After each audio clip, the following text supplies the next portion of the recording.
Good afternoon, everyone. Hello, a very warm welcome to you, and a very happy new year. We are delighted to have you over here as we start our new year with the first session of Health and You for this year. So, a quick word about the Health and You Community Wellness Series. The overall aim of the series is to create community awareness about health and disease.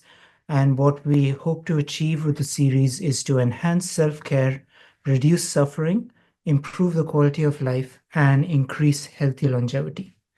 Please note that this is not a CME CPD activity. There are not going to be any points. This activity is purely for the general public. So a few housekeeping rules. Your camera and microphones have been switched off. If you have any questions or comments, please use the Q&A feature. And the session will be moderated by me. So then we will have the Q&A session at the end of the session. Again, activity, and there will be no certificates of attendance. So the topic of this session is going to be stress, and I'm going to read a brief bio about our honored speaker, Mr. Farhan Aziz. So Farhan Aziz is the Director of Admissions at WCM-Q. He joined Weill Cornell Medicine-Qatar in August 2012, working in the Division of Student Affairs as a student academic counselor, where he advised and counseled students with various topics such as academic success, time management, and stress coping strategies. Since May 2015, he has been working in the Division of Admissions, managing the admissions process and supporting the Committee on Admissions in helping select the best applicants for WCM-Q's medical program. Prior to joining WCM-Q, Mr. Aziz worked as a study abroad coordinator at the Eastern Illinois University in Charleston, Illinois, and as a Deputy Director of Regional Services and Student Services at the Allama Iqbal Open University in Islamabad, Pakistan. At these institutions, he counseled and advised students regarding admissions and their academic programs. Farhan, it is really a pleasure for us to have you over here, and the floor is yours.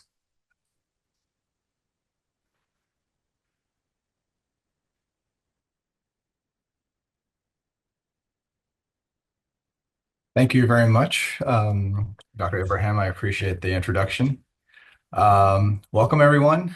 I wanted to give my appreciation to the Institute for Population Health for this opportunity. My name is Farhan Aziz. I am the Director of Admissions at Weill Cornell Medicine in Qatar.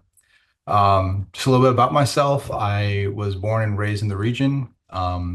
I went to university in the US, worked there for a while, and also worked in Pakistan for a while as well before moving to Qatar in August 2012.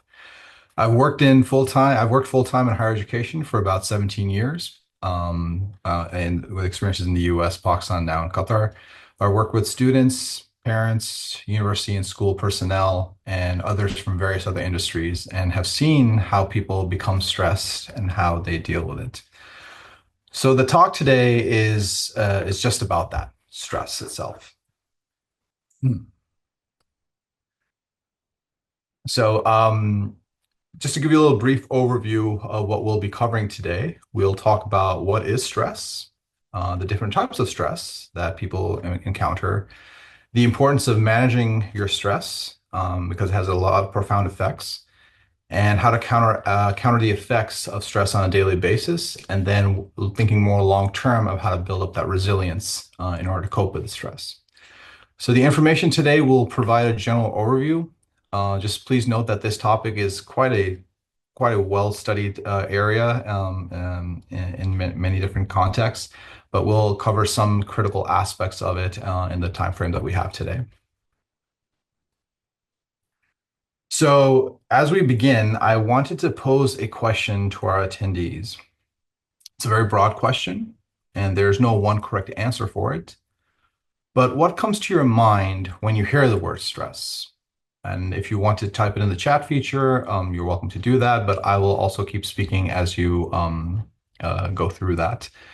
Some people can interpret that as, pressure on the mind, something that may concern you, something has you worried. It could be something that you're dealing with an uncomfortable situation. Um, so saying things such as heavy traffic, running late for something, having a health concern of some kind. Some people may have financial worries that may cause them stress. Savings for the future, savings for retirement, savings for university education for their children, geopolitical issues. These are all prime examples of what stress can be like. And so it comes in various different forms. Many different things, I will refer to as stressors, triggers for stress. Um, they're different for everyone, and but there is a commonality as we will continue with our discussion here today. Another question I'd like to pose to everyone is about yourself specifically. Is Were you stressed today? Did you notice anything particular about your breathing? Did you notice anything about the way your muscles were in your neck and shoulders? Were you clenching your jaw or fists? And did you notice any particular body movements? One thing I really want everyone to keep in mind as we go through today's session is how aware are you of yourself when you are stressed? Do you even realize that you are stressed? I'm guilty of that myself. I oftentimes go throughout the day not realizing I'm stressed, and it comes out in various different forms to others. So think of this take a few moments as we go through is if you had a camera on yourself, how do you think you would come across, and how do you think you would be appearing to yourself? And it's quite surprising what people see themselves when they're stressed from a bird's eye view. So, and stress can mean various different things to different people. What may be stress for one person, it may be different for another. So, I just want these main things to be kept in mind as we're going through the presentation.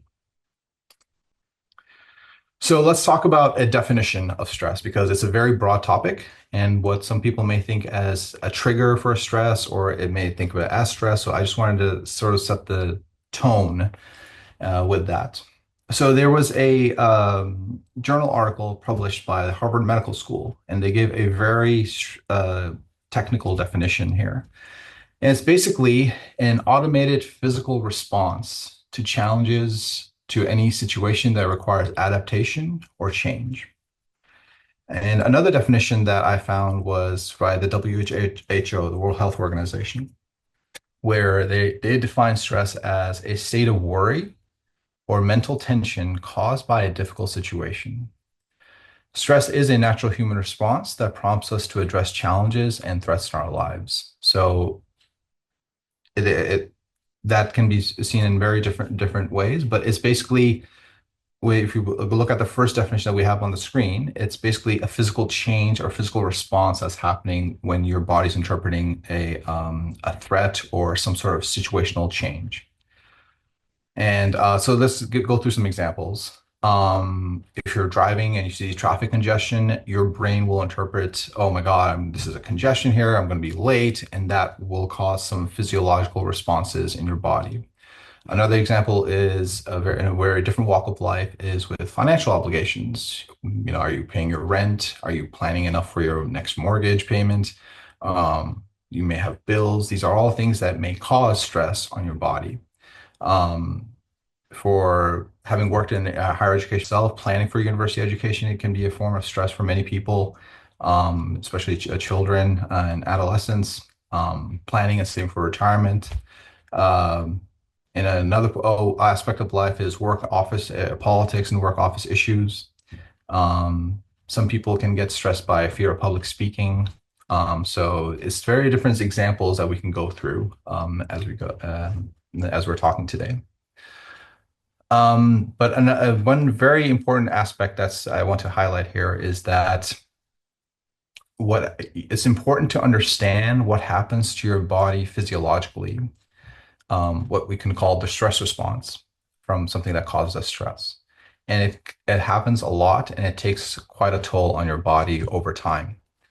And you may not realize how much of an impact it can have, especially if it's constant or regular stress. Sometimes we get so used to, not sometimes, many times we get so used to being stressed that we don't realize that we're stressed. But the effects that's having on our body physiologically, it can be quite profound. So it's very important to learn what's happening with us and how to manage that and reduce the effects of that. So, yeah. So let's talk about what happens physiologically. So basically, when you're going through a stress response, various parts of your brain and endocrine glands are involved in the stress response. Basically, there's a tandem surge of hormones that prepares your body to react to a threat. And that threat is a very broad term. It could be something like walking, in the woods and seeing a bear. That's an example of a threat. Or it could be something that you're doing while you're driving and there's another car that's coming in your direction that shouldn't be. It's basically your body's response. How you interpret that and how you mentally is one thing, but physiologically, your body is going through various amounts of changes.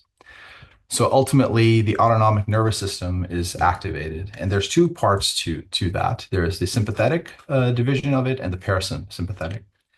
The sympathetic component of your nervous system, it basically is revving up your body in response to a perceived danger. So I mentioned an example earlier about driving along the highway. You could see a barrel drum rolling along in the wind, especially if you're driving a long distance trip. And there's traffic around you traveling at high speed as well. Your brain and your physical body will react internally, and they will sense the danger this poses, and your body will respond physiologically. And eventually you will respond as well in time, which will probably be the reaction will probably be to slow down, swerve to avoid a collision. But there's a lot happening inside physiologically as that's happening as well. So that's what's happening with the sympathetic nervous system. And the other part of that is the parasympathetic, which basically calms the body after the danger has passed. So what would you do after you have passed that kind of situation that we just talked about? Would you take a deep breath? Would you notice certain reactions of calming yourself down? Maybe your heart rate might feel a little bit different. The perspiration on your hands or on your forehead, for that matter, might slow down. This is what we call the calming of the body, the parasympathetic nervous system kicking in. So basically, when you go into a stressful situation, your body prepares you to fight or flight, if you will. And that diagram there on the screen is quite clear in terms of the school of fish with fighting the shark off or saving themselves and fleeing the situation. So it's basically a reaction that's being created. So some other things that happen with our body physiologically is when you're going through a stress response, you're noticing a threat of some kind, your breath quickens, you take in more oxygen, it helps fuel your muscles.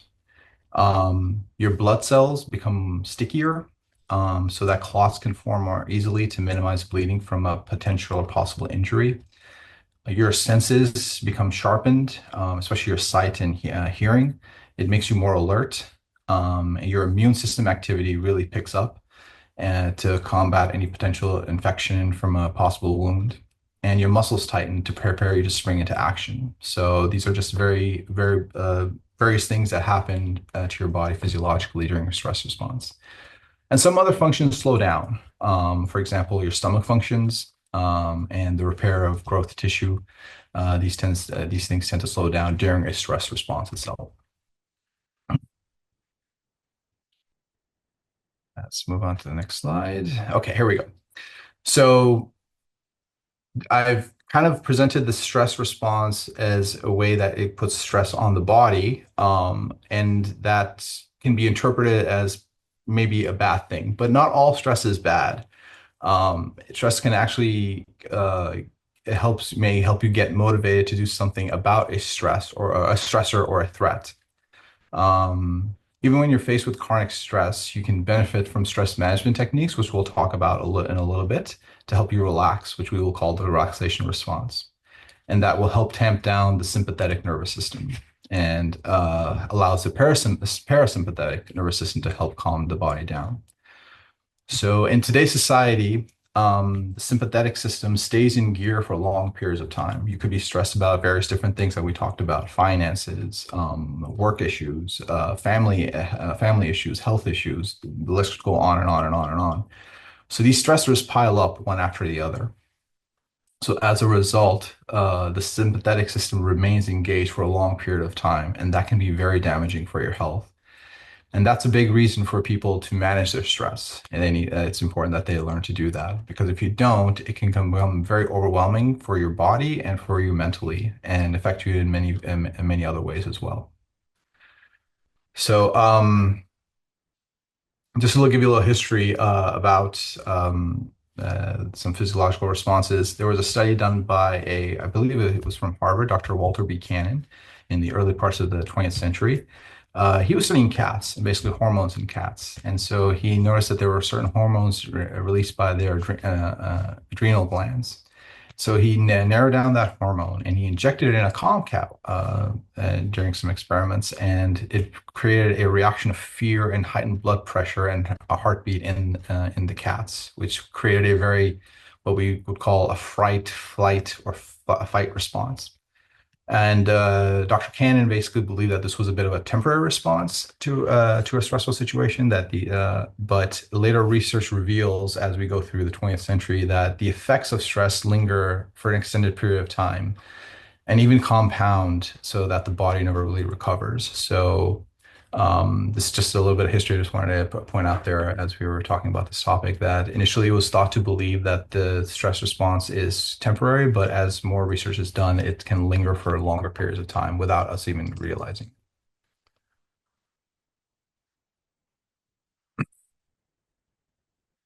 And then there was another concept that was came up with two psychologists, Dr. Yerkes and Dr. Dotson, in 1908, and where they came up with a concept about the effects of stress.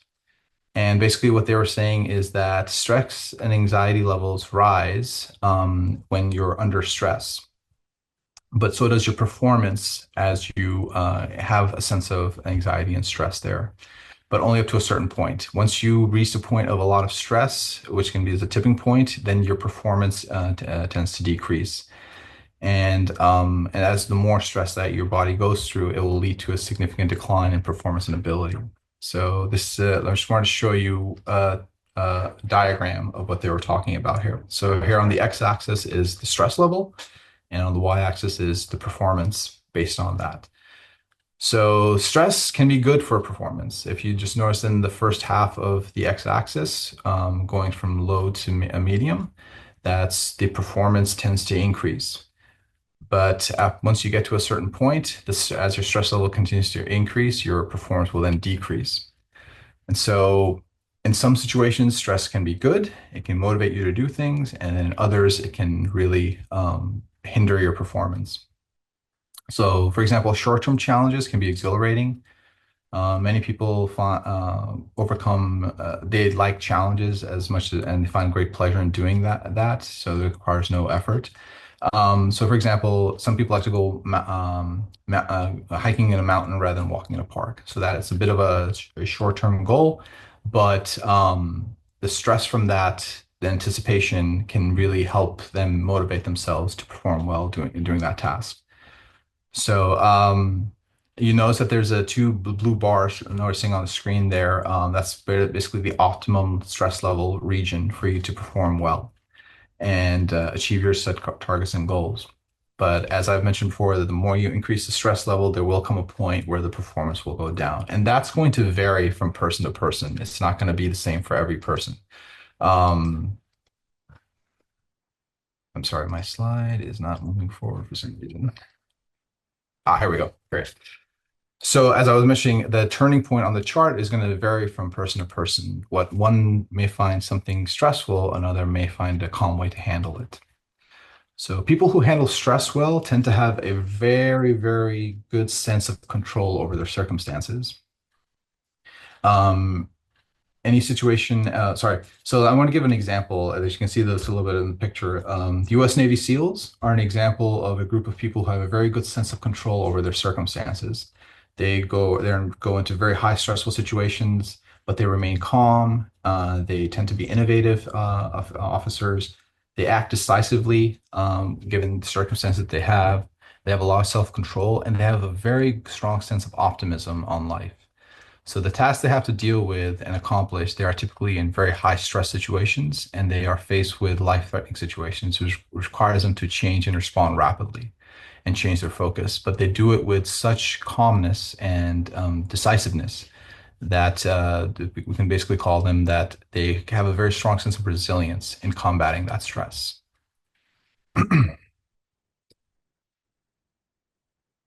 So the body itself does a very poor job of distinguishing between good stress and bad stress. It just interprets it as stress, whether it's a a positive thing that's happening in your life, your physiological functions will still react the same way, whether it's positive or negative. So um, when you have repeated experiences with the stress response, it can lead to a worsen health problem. So it's important and that we adopt ways to manage your stress. So let's talk about some body functions and systems that affect your body when you're stressed. One is the cardiovascular system. It tends to have quite a profound effect. Your heart beats faster, your blood pressure could rise. It causes cholesterol levels to rise, and making blood clots more likely. With high blood pressure, it damages the heart and damages your blood vessels and other organs, and also raises the risk of heart attack. So when your body is stressed, these two aspects are very important. There are other health problems that are related to stress, and that certainly exacerbate it. Some examples are like allergic skin reactions when you're stressed, developing arthritis, heartburn, or IBS, irritable bowel syndrome, as we call it. Um, some people develop ulcers from stress. So these are just some other things that can happen potentially. So it does have a very profound effect if you have a long-term exposure to stress and not handling it and not managing it appropriately. And we will talk about how to manage your stress as the presentation goes on. Another important system is your gastrointestinal system. People who exhibit GI-related matters often report being stressed to doctors. So stress can increase the stomach acid secretion, which may lead to heartburn and inflammation of the esophagus. And also, as I mentioned earlier, it can develop ulcers. So stress definitely affects your gut microbes. And they're quite sensitive to emotions, especially to anger, anxiety, sadness, even elation, happiness. So all these things can trigger symptoms in the gut. So there is an intimate connection between the brain and the gut, which explains why stomach and intestinal distress can be the cause of stress there.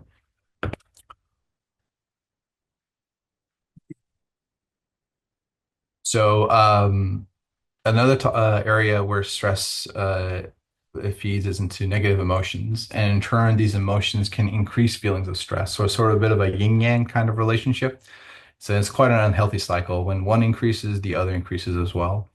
So, for example, if a health diagnosis for someone who is diagnosed with potentially cancer, they can, uh, they might interpret that as, oh my gosh, my life is about to end, so their anxiety level really, really increases, which then also increases their stress as well, and vice versa. It keeps going on and on and on. Um, if you're in a traffic jam and that causes you to be late to work and miss an important meeting, and then in your mind, you may think that this may be a reason for your supervisor to reevaluate their role in the institution. So this is basically feeding into that anxiety. So and just to make it clear, anxiety can be something that's real or imagined threat that leads to a fear of loss. So that's something that you're basically anticipating, and versus depression, which is something that has happened and the effects of that's what's happening on you. So for example, a death or a divorce or a loss of a loved one. These are all things that can happen. Um, Also, some other aspects of health that stress affects is for people with diabetes. Stress can make it very difficult for them to maybe manage their blood sugar. So it has a side effect there. And also people who have asthma are quite sensitive to stress. It can provoke the bronchioles to constrict and make it difficult for them to breathe. So There are different ways to manage your stress, which we'll talk about again in a few slides, but these are just some things I just want to highlight is your cardiovascular system, developing hypertension. These are all things that are quite that can have profound effects on your body when you're stressed. So stress management can help with reducing the risk and effects of many of these things such as cardiovascular disease and hypertension. So now that we have an idea of some physiological responses, I also want to talk a little bit about the way stress comes in different parts of life and the different phases of stress. So stress can come not only in everyday situations, but in various different scenarios. And we may be dealing with them differently depending upon our personalities, our experiences, and our philosophies. So stress can affect you differently at different stages of life. One population I really want to talk about today was about teens, adolescents. Teens are a big population that face different kinds of stresses. So let me just talk a little bit about that. Just give you some examples. High school stress, that can come in the forms of academic performance. How are they doing in certain subjects? They may feel pressure, not just from their teachers, but also from their fellow classmates or their parents, or even on themselves. They may have some high expectations of themselves and they may not feel like they're not be, keeping up with that. So that may cause them some stress. Participating in school sports or extracurricular activities, the nature of education is becoming more and more competitive. And so for them, they might feel this pressure that I need to keep up and I have to do this well. And so that may put a lot of stress on them. Social circle stress, peer pressure, that's another form of stress that adolescents can feel. And as they progress through their academics and their high school careers, they may feel the effects of what are they doing with their long-term career plans, and maybe their plans for higher education, going to a particular university or college. For example, many high school students who go through the application process for universities may feel stressed about where are they going to go to school? How are they going to pay for it? Are their parents on board with what they want to study? Are they going to be able to get a decent job or even pursue higher studies after they can complete their plan? So these are all things that can cause a lot of stress, especially at their age. They're starting to learn the ways of life, and for them, it's often one of the first big challenges that they may go through. So it's definitely a strong form of stress for them. Parental pressure, that's also a very big source of stress for adolescents. And so they may feel symptoms such as headaches, stomach upsets, trouble sleeping. That's a big one. And so their sense of their dealing with depression, anxiety may uptick, and so on and so forth. Some ways to cope with these types of things for adolescents is to regularly get some exercise. That can be anywhere between 30 to 45 minutes of exercise a couple of times a week. Getting regular sleep, that's a tough thing to do in this day and age, especially with social media and smartphones and access to technology. Many of us are guilty of this, including myself, where you can go late into the night just being on screens and scrolling and not getting enough REM sleep to keep up with your, the next day. So these are just some examples for adolescents to deal with is to get a regular exercise and maintain their sleep and also focus on their diet as well. So not only is it important for teens to manage their stress, but it's also important for parents. For the behavior for parents under stress affects your teens. And they will because they watch you. They're seeing how you're reacting to things and they pick up on those habits, whether or not they implement them right away, but they certainly it makes an impression on them. So managing your stress may actually decrease the amount of stress your teen feels. So this is a good opportunity for parents to be a good role models. So work with your son or daughter to help develop the tools to get them to learn how to manage their stress.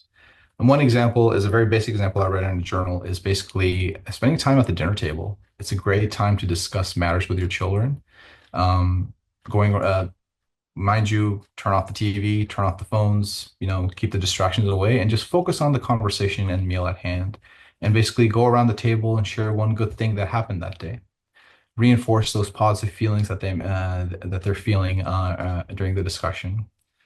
Constantly hounding your children to be better only deteriorates their enthusiasm. And that increases their stress level. So this is a great opportunity for you to, as a parent, to really reinforce those positive attitudes and positive inputs in their life.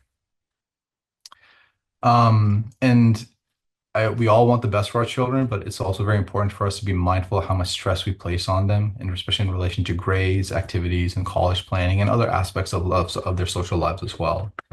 They are becoming adults, so they also need a chance to grow themselves and learn some things on their own as well. Another type of stress is related to aging. That can be death of a spouse, or an illness that they may be facing, or accidents. These are things that are likely to affect you in many different ways. And also giving care to elderly and loved ones as well. This is a very noble thing, but it can be very stressful and not easy. It has quite a bit of an emotional strain on yourself as well. Um, Working with different generations at the same time is also a part of this in caregiving to the elderly. You may be taking care of your parents as well as your children as well. So dealing with different generations, dealing with different needs, these are all things that can cause stress in your life. And then of course, the financial aspect of this, of caregiving to different generations, it has a financial strain, which will then, of course, increase your stress as well. And then, of course, this one I think a lot of people can relate to. There's stress at work. There's long hours, um, the pace at which technology is coming out, and the access to information that we have, emails, cell phones, social media. The expectation for responses is increasing. You're expected to respond in many industries fairly quickly, and that can be quite unreasonable, but unfortunately, it is a fact of life, especially with what we're trying to accomplish in our organizations. Um, so, it's just the nature of the industries that we work in now. There's also stress from being laid off, depending upon which industry that you're in. And then, of course, there's another one that is playing a very prevalent role right now, is being replaced by technology. We live in a time where technology is evolving. Artificial intelligence is basically coming in. And so the fear of being replaced by technology and being outdated can cause stress for a lot of employees. So how people deal with these different types of stresses, and when they deal with it, can vary from person to person, but nonetheless, these are some commonalities that people will feel as they're stressed. So there's healthy responses and unhealthy responses for stress, and everyone has their own way of dealing with them. But I want to highlight some unhealthy responses first. So, when you're stressed, your body is feeling different things. You may want to escape those stresses by watching endless hours of TV. I have been guilty of that myself, especially in my 20s. It's very easy to escape into the world of television and into the stories of others and characters. So it's a very unhealthy habit people do, is watching endless hours of TV for long periods of time. Another big thing is withdrawing from any of your social circles, overeating or undereating. Overeating is quite common, actually, especially unhealthy, greasy foods that can have a profound effect on your stress, as well as the other parts of your body as well, including your digestive system and your heart and many other parts of your body. Getting too much sleep or too little sleep, that's also an unhealthy habit people do. And lashing out at others emotionally or even physically, that's a very big red flag, but nonetheless, it does happen. So these are just some examples of unhealthy behavior, which we should try to avoid when we're stressed. Some examples of healthy behavior would be calling up a friend, reaching out for help, or just chatting with family. It's perfect. They're very healthy ways to talk about it, because it gives you another different perspective of what you're going through. Some people go out and treat themselves, which we're all brought up to think that, you have to go at it hard, hard, hard, but it's also very important to relax and to, find ways to give your body the nourishment. So, and one way is to go for a massage or for a relaxing exercise of some kind. And some people, I mentioned sleeping too much, but there's an aspect of that, if you go to bed a little bit earlier than you usually do to give your body the extra nourishment and rest that it needs to recover, so be it. But as long as it's done in, a reasonable fashion, like I'm saying, like going to bed half hour earlier or 45 minutes earlier, those are some healthy habits that you can do. So regardless of gender, it pays to practice stress reduction techniques for a healthier direction in life. So the relaxation response. So first, we've been talking about the stress response and how it affects your body and how it can affect you in different other ways in different parts of life. Now I want to talk about a little bit about the relaxation response itself, the counteract effect. Basically, in the 1970s, there was a cardiologist by the name of Dr. Herbert Benson, in which he did conducted some research, which led to this term, the relaxation response. It's basically a physiological shift in the body that counters the stress response. And there's two basic simple steps to it. Choosing the first step is choosing a calming focus, where it can be basically a breathing exercise of some kind, or focusing on a sound or a positive word, and repeating out loud as you inhale, and then letting go of that stress mentally as you exhale. So if you want to take a few moments right now, you can do an exercise where you focus on a particular word. You can, let's say you want to focus on the word relax as your stress. You can be in your office, you could be working, you could be at home, you could be traveling.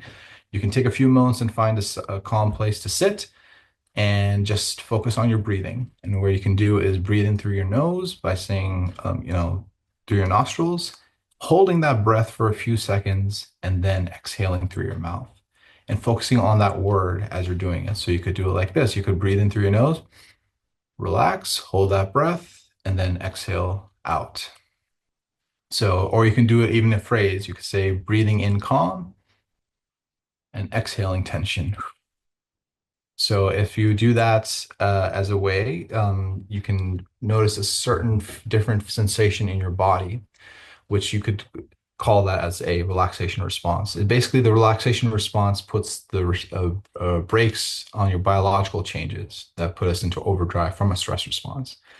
If you do a practice of this kind of breathing exercise for 10 to 20 minutes a day, or even 5 minutes a day for that matter, it can have quite a significant effect on your physiological functions and calming your body down. So the more repetitive practice that you do for the relaxation response, the more effective it becomes. So in the relaxation, I'm sorry, my apologies. There we go. So in the relaxation response, there's several physiological changes that happen. Your heartbeat tends to slow down, your breathing slows down, your body's using less oxygen, and your blood flows more readily throughout your body. Other ways to elicit a relaxation response, we focus on a little bit about the breath focus, and we'll talk about a few more. But for as far as the breath focus we were talking about is focusing on slow, deep breathing and gently disengaging the mind from distracting thoughts and sensations. So abdominal breathing encourages full oxygen exchange. If you ever watched a baby's breath, the belly expands and contracts naturally. And adults tend to take shallow breaths. So they only tend to fill up their upper lungs so that the chest rises. But if you watch a child take a deep breath, it's a belly breath. Both their chest and their belly arise and contract. So when you truly breathe, the lungs are filled to top to bottom rather than the top portion only. And if you try it yourself, place one hand on your chest with fingers comfortably apart, and place the other hand just below your belly button. And as you breathe, focus on if your belly is expanding or not. And you'll notice a big difference that if you only breathe with just shallow breaths, your anxiety level will tend to increase. But if you breathe with both chest and belly expanding and contracting, it's a sense of relief and calmness that comes into your body. So that physiologically will calm your bodily functions as well.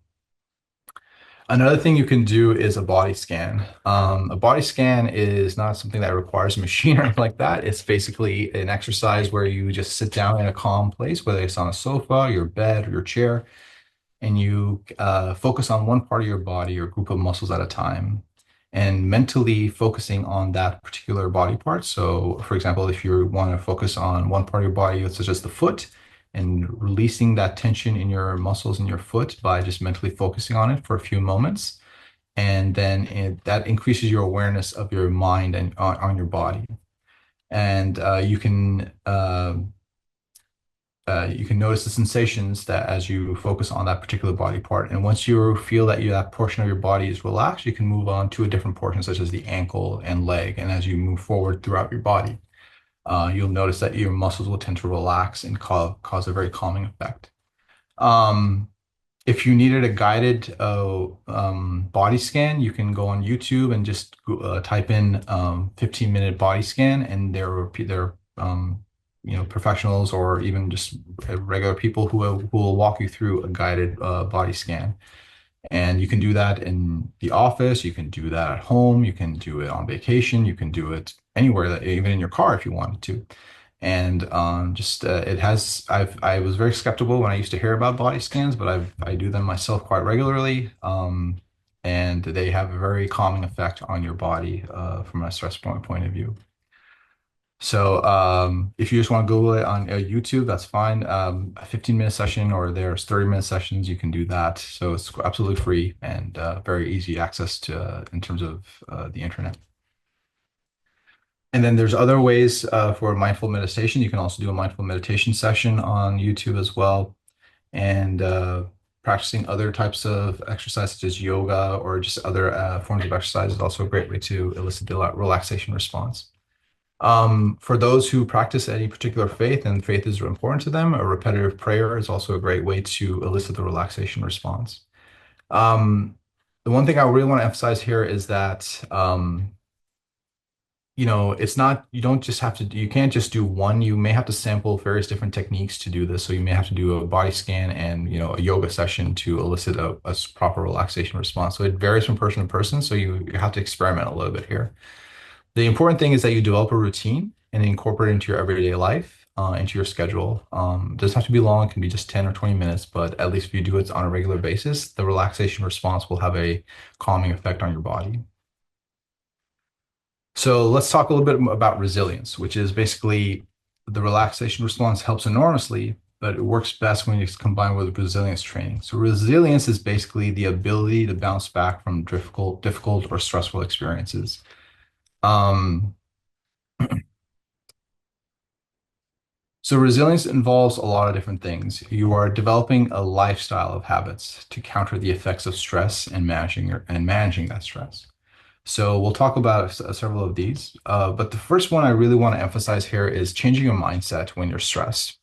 It's hard to do because you're frustrated, you have a lot of tension in your body, you have a lot of mental tension, but the more you change about your mindset, and this is the optimism I was referring to earlier about the U.S. Navy SEALs, they have a very optimistic point of view in life because they change their mindset to be that way. If you change your mindset, then you can harness the upsides of stress. So, for example, the image here, changing your mindset from when you're stressed is I can't do this to I can do this, and it'll create a positive reinforcement to what you can do. It may be difficult, but nonetheless, it'll give you the motivation to do what you need to be successful and get over that stress. Another thing to develop resilience is to exercise regularly. That can be moderate to intense activity, going for brisk walks, doing some housework, going on jogs, or playing sports like tennis, basketball, football, anything that can get your heart rate up. These can be great things. They can help improve your cholesterol levels, lower your blood pressure, help your bones become strong and healthy, and boost your metabolism and your immune support system as well. So, yeah.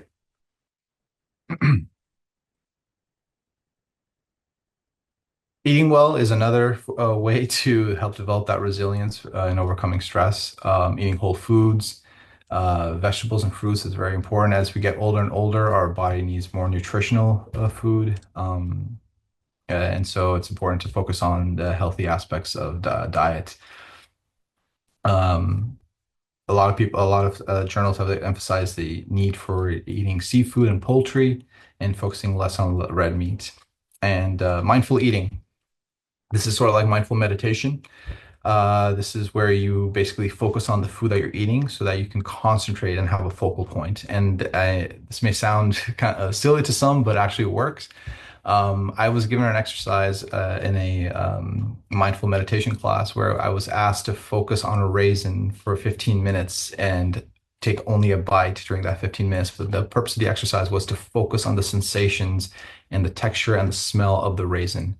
And it really, after the 15 minutes, it made a very profound effect on my stress level. My stress level went down. I was relaxed. I understood what it meant to be present and be focused in the moment. So mindful eating is something that is very similar to mindful meditation. And then, of course, seeking social support. It's important to have a good social network, family, friends, and it's perfectly all right for you to reach out rather than for waiting for people to reach out to you. And being a volunteering in the community is a great way to help develop that resilience. It gives you a sense of purpose. It gives you not I don't want to say the word distraction, but it gives you another focus and helps you realize the big picture of things when you're stressed.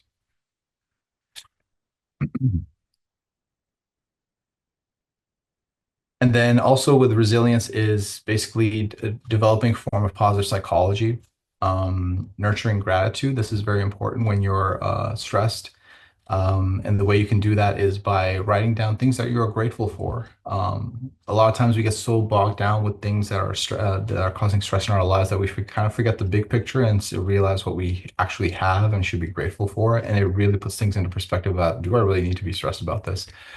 So, and journaling is a great way of doing that as well. I journal myself, especially when it's very busy in our admission season here at the college. It's amazing what concerns you have mentally if you put them on paper and journal them. They have a very tangible way of reducing your mental load and reducing your stress along with that. So, for example, a healthcare professional told me about this, where I started journaling for 15 minutes every day at a designated time. It was usually in the evenings after my kids went to bed. I would just sit down and write down whatever was on my mind. It could be anything about bills or just things that are just having concerning for me. I just wrote them down. It didn't have to be complete sentences. It didn't have to have correct grammar or anything like that. But I did it on a regular basis, and I still do it. It gives a chance for me to just unload that mental stress and just put it onto paper and keep it in its place. And as I read it, and when I'm done writing, I realize that how it is in my mind, how my anxiety levels are, it's really not that big of a deal compared to how things are generally. And even if it is a big deal, it helps you realize that there's something you're doing about it and you're trying to cope with it. And so journaling is a great way of putting it down and getting that mental load off your mind. One thing I do suggest is that this journal should only be yours. You should not, I don't think you should, my recommendation is that you not give it to others to read or anything like that. This should just be yours. And so you should have a private place to keep it, even maybe even a locked drawer of some kind where you only have access to the key, because this is your private thoughts. And so you should keep it that way. And then, of course, nourishing yourself, comforting your body, giving yourself self-encouragement, going through meditations, massages, yoga classes, anything that you feel that will nurture and nourish your body and give your body some rest. In this day and age, we're always running around, so the more that causes even more stress on our bodies. So just some quick takeaways. I'm trying to be sensitive to the time here. Uh, just some takeaways for daily stress relief. We went through quite a bit of examples here, but if you feel like you're always running late, which does happen, especially when we have busy schedules, it's very important to apply time management principles. So consider your priorities. You can delegate or discard unnecessary tasks that aren't priorities. So map out your day. And mapping out your day can just be a 10-minute exercise. I usually map out my day at the end of the day for the next day. And I spend about 10 minutes writing down what I have, what my schedule is the next day, and I rearrange things so I have a mental picture of what I need to do the next day. And that really calms my stress level down a lot. And I think many people can benefit from that too if they're not already doing that. So having a paper planner, notice how I said paper planner, is very good. Digital planners are great. Everyone has them, but when you put pen to paper and write it out like that, it has a much more profound effect in understanding what your needs are and what you need to delegate. Sometimes working digitally can have a not as a profound effect and impactful effect on in your understanding of your schedule. So basically set aside time for emails, other important tasks, groceries, cooking time, traveling time. These are all things that you should factor in as you're planning your day. So, and also another important thing is to reduce the distractions. No tweets, no texts or emails during a particular time when you're doing certain tasks. So just keep that in mind. If you're feeling overextended, make a list of priorities and address what you think it needs to be is a very, very ultra priority. And what you think is not immediately necessary, you can put that on the back burner and reevaluate in a day or two about where you stand on those things. So again, putting pen to paper about making you feel like that can help really reduce your anxiety and stress levels. If you're feeling pessimistic, make a mental list of things that that you have that to be grateful for. Count the things that have gone right in your day. Believe it or not, everyone has good days, bad days, but there are some things that do go well for you. So write those down. It could be simple as I made my bed or I brushed my teeth. Like it could be simple as that, but it does give you a sense of positive reinforcement that way. And if you're feeling burned out or it's perfectly okay to nurture yourself. Carve out time to relax every day. It could be a 15-minute time period. It could be a 20-minute time period. It could be an hour. As long as you're balancing your responsibilities and carving out time to nurture and relax your body, that's beneficial for managing your stress. So, in summary, I just wanted to just go over a few things. I just want to highlight that stress is a part of life. They can come in various forms. But managing that is important. Otherwise, it'll affect you in more ways than you think. So focusing on the relaxation response on a daily basis and building that resilience over time with daily practice is important. Some examples are taking naps when you're fatigued, doing a breath focus exercise from 10 to 20 minutes, doing some physical activities such as walking, jogging, tennis, swimming, giving your time yourself to allow to focus more attentively and that will eventually have less resentment during tasks. So planning your days out well and reaching out for help from others in your social circles. So, and take time for yourself to ward off exhaustion and burnout. That's something that it's perfectly acceptable to do. I know it's a high-paced society that we live in now, but you need to give time to your body to recover as well. And so taking a little bit of time every day is very beneficial for your mental stress, your physical stress, and the effects that it'll have on your body.